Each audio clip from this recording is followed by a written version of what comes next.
Það var svoleiðis, já, og við höldum bara áfram. Hér svona vandamál, eða ekki vandamál aftur, hér eitthvað sem við þurfum oft að gera, að við höfum sem sagt talnabreytu og við viljum skipta henni upp í einhverja flokka. Algengt að við erum kannski með aldur og við viljum skipta fólki upp í einhver svona aldursbil og hérna ætlum við að vinna með hæðabreytuna og við ætlum að búa til nýja breytu sem heitir hæð.flokkur og við skiptum sem sagt gildunum upp í eftirfarandi flokka og hér erum við bara að nota rithátt sem sagt svona hotklofar, þá erum við með gildið með, þetta sem sagt frá og með 0 cm upp að en ekki með, það svona venjulegu svíi 1,60. Næsti flokkur frá og með 1,60 upp að 1,80, frá og með 1,80 upp að en ekki með 2,10. Þannig við ætlum að búa til nýja breytu þar sem við tökum hæðabreytuna, skiptum henni svona upp og svo ætlum við líka að nefna flokkan upp á nýtt. Og hérna aftur stelum þessari skipun hérna svo við þurfum ekki að skrifa hana, svo getum við aðeins fiktað í henni, að við erum að bæta við breytu svo við notum mutate og við erum að vinna með gagnatöfluna puls og hér kemur nafnið á nýju breytunni, hún á að heita hæð.flokkur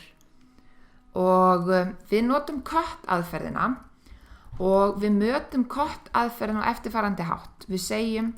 hvaða breytur erum við að vinna með? Jú, við ætlum að taka talnabreytuna hæð og við ætlum að skipta henni upp. Næst hérna þurfum við að tilgreina hvernig flokkarnir eiga að líta út og það má gera þetta á nokkra mismunandi vegu og það fer eftir í svona ýmsum öðrum stillingum hvernig við setjum þetta upp. Mér finnst ágætt að nota stillingu hér sem heitir right, jafnt og false og það þýðir þá að sem sagt fyrsta gildi hér byrjunin á fyrsta flokknum. Næsta gildi hér þá upp að þess að hvar ætlum við enda en ekki með þessu gildi hér.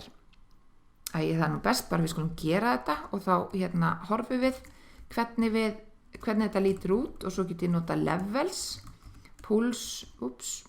dollari, hæð.flokkur og þá sjáum við hvernig flokkarnir voru myndaðir og hér ætla ég að útskýra þetta right, jafnt og false. Við sjáum að hægra gildið hérna, sem sagt efra markið, það ekki hérna inni.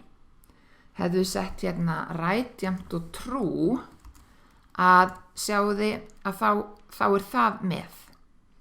En við ætluðum jú að mynda flokkana þannig að fyrstu flokkun væri frá 0 og upp að en ekki með 1,60 og ef það eru akkurat þau gildi sem við tilgreinum hér þá þurfum við að setja false hérna til að fá akkurat þessa flokka. Þegar við búum til svona nýjar breytur þá þurfum við að sjálfsögðu að passa upp á það að allir séu með. Þannig að hér höfum við sett inn 2 og 10 þannig að valla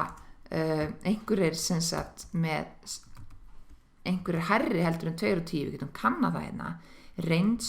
puls, dollari, hæð og range skilar okkur hreinlega hæsta og lægsta gildi. Við sjáum þetta hérna rétt og eftir, nú ég bara aðeins að stelast í að nota aðferð sem við erum ekki alveg búin að kynna, en ég ræði það líka seinna mér hvað þetta hérna þýðir. Hér vantaði ykkur gildi, þess að fá ekki út bara vantargildi, þá segjum við vinsalegast fjarlægðu gildi sem hérna vantar og reiknaði svo fyrir okkur. Lægsta gildið á hæðin 1,50 og það hæsta 1,98. Aftur ég ætla bara að taka þetta því við vorum bara að prófa. Þannig að nú heita flokkarnir þetta og þetta gæti alveg verið í lagi en það má vel vera samt að í einhverjum tilvikum að þá viljum við skýra flokkan upp á nýtt og þá gerum við það bara nákvæmlega sama hátt og áðan og aftur ætla ég bara að stela þessari skipun hér að við notum hérna mutate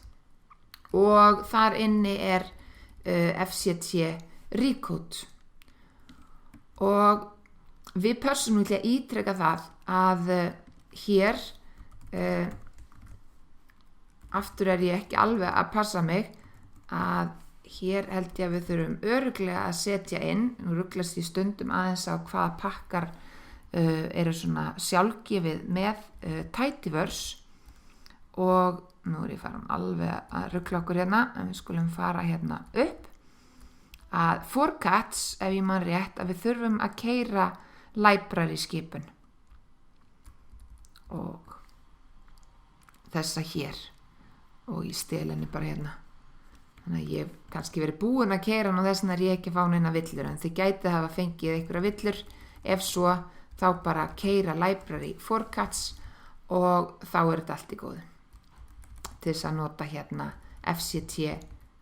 Recode sem er þar inni. Herðu, en þetta er á nákvæmlega sama hátt og áður að við tilgreinum nafnið, þetta er, við ætlum að yfirskrifa hæð.flokkur og við ætlum að nota hæð.flokkur, gamlu útgáfuna til að gera það